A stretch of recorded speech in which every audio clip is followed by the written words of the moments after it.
Bonjour à tous, c'est Gilles Mancillon et je reviens à vous aujourd'hui pour continuer mes discussions. Aujourd'hui j'ai décidé de brièvement parler d'astrologie, de l'expansion de l'astrologie, car l'astrologie c'est ce qu'on conçoit comme le mouvement des planètes devant une douzaine de constellations, et on a réussi à attribuer certains attributs, certaines vertus à certaines planètes, certaines constellations. On a compris, on commence un peu à comprendre que ces êtres cosmiques nous influencent directement et personnellement, enfin tout au moins au niveau du collectif.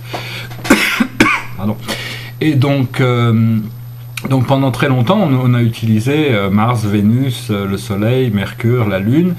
Et puis un jour on a découvert Jupiter, donc Jupiter c'est inclus, puis après on a découvert Saturne, donc Saturne c'est inclus dans cette famille, et puis progressivement on a découvert de nouvelles planètes telles que Uranus, Neptune, Pluton, Chiron, et bon, maintenant on connaît quand même un grand nombre de planètes, et donc je parle, ma connexion personnelle dans ce système solaire, ma fréquence, ma connexion la plus forte est bien sûr celle avec par rapport au Soleil et la Terre bien sûr, mais sinon je suis connecté à la planète Chiron, comme je l'ai déjà expliqué. Et pendant la dernière porte du Lion, j'ai commencé à intégrer, il y a de nouvelles influences astrologiques qui se sont présentées à moi. Et excusez-moi. L'astéroïde qui s'est présenté à moi, c'est la planète Cérès. Cérès, disons que je le ressens, je continue à travailler avec, parce que ces astéroïdes se présentent l'un après l'autre dans notre conscience, si on a besoin de les intégrer. S'ils se présentaient tous en même temps, on ne pourrait rien comprendre. Et donc Cérès, pour moi, pour le moment, je conçois cette planète un peu comme une contrepartie féminine de la planète Chiron, c'est-à-dire c'est une énergie de guérison, une énergie de féminine, une énergie qui est très puissante. C'est une magnifique énergie, et donc je continue à travailler avec cette énergie, mais j'ai aussi fait ces derniers jours, que ça m'a inspiré à créer une sorte de carte du système solaire, car il y a en réalité une centaine d'astéroïdes, de petites planètes de notre système solaire, qui un jour, les astrologues prendront conscience de l'importance de ces planètes, car elles ont des effets subtils qui sont très très puissants, et qui, si elles ne sont pas prises en compte, on ne peut pas vraiment comprendre la relation entre les planètes, parce que peut-être que Jupiter et Uranus sont en train d'avoir une communication, mais il y a peut-être, s'il y a Némésis au milieu, toute cette conversation est faussée, ou s'il y a Eros, ou enfin je sais pas, il y a des centaines d'astéroïdes qui sont là, qui ont des fréquences subtiles. Et donc je vais présenter cette petite carte, c'est juste un dessin, je fais une dizaine de petits dessins pour commencer à les préparer ça pour installer sur des grands tableaux. Mais donc je vais partager, rien que le fait de voir ces symboles, c'était un petit peu comme de recevoir des énergies de tous ces astéroïdes, et donc en créant leurs symboles, en se souvenant de leur présence, ça m'a permis de créer cette influence positive à l'intérieur de moi. Je vais continuer à travailler avec ces entités.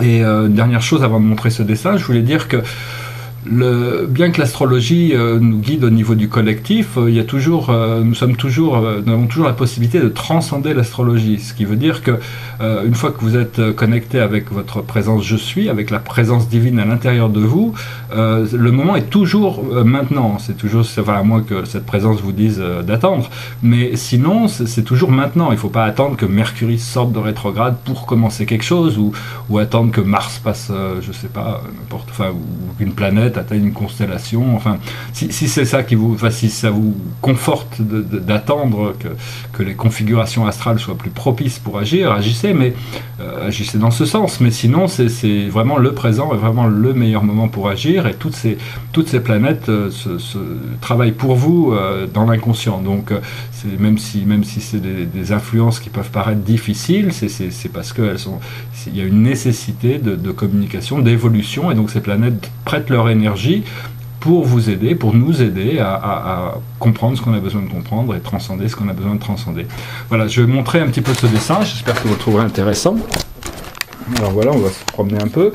Alors sur le dessin, au milieu, il y a le Soleil ici, c'est pour représenter le Soleil, et puis Mercure, Vénus, la Terre, Mars avec ses satellites, et puis il y a tous ces petits symboles de planètes là qui sont avec Vesta, avec toutes ces autres planètes, la Cérès ici, là, Cérès, l'enfant. Enfin, il y a toutes sortes de planètes là qui ont trouvé leur place dans ce dessin. Et donc Enfin là, oui, c'est Charon, ouais, c'est ça. J'allais dire, c'est parce qu'il doit y avoir Pluton par là. Mais sinon, voilà, donc il y a plein de planètes là. J'ai commencé, j'en ai placé à peu près une centaine, hein, ou une bonne cinquantaine. Et donc, ceux-là, ces planètes, je vais bientôt pouvoir en faire des tableaux. Enfin, intégrer ces tableaux dans une carte du ciel qui sera un petit peu plus précise au niveau astrologique.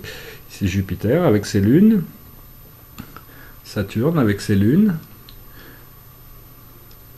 Uranus avec ses lunes. Bon, toutes ces lunes sont des endroits très célestes. Hein, il faut déjà comprendre l'énergie de ces planètes, c'est une chose, mais après, bon, les lunes, c'est encore autre chose, c'est du long terme. Hein, c'est pas, on ne serait pas forcément invité dans ces endroits tant qu'on n'est pas prêt. Bon, ici, il y a Pluton, et puis il y a toute une sorte de... je l'ai appelé Star Chart Number 3, du 8 août, elle est datée du 8 août, et il y a toutes sortes de planètes, ici c'est Zeus, enfin d'autres planètes qui représentent, qui sont des planètes extérieures, qu'on appelle transneptuniennes, qui sont des planètes qui sont beaucoup plus tard, qui trouveront une influence beaucoup plus tard, et donc... enfin, pour le moment, je voulais partager cette sorte de carte du système solaire avec vous. J'espère que je ferai des tableaux plus tard, mais bon, j'espère que ces astéroïdes pourront vous toucher, vous pourrez commencer à communiquer avec eux et que ça étendra votre compréhension de l'astrologie et que on pourra bientôt avoir des vues plus complètes sur ce qui se passe. Merci beaucoup, je vous souhaite une excellente journée. Namasté.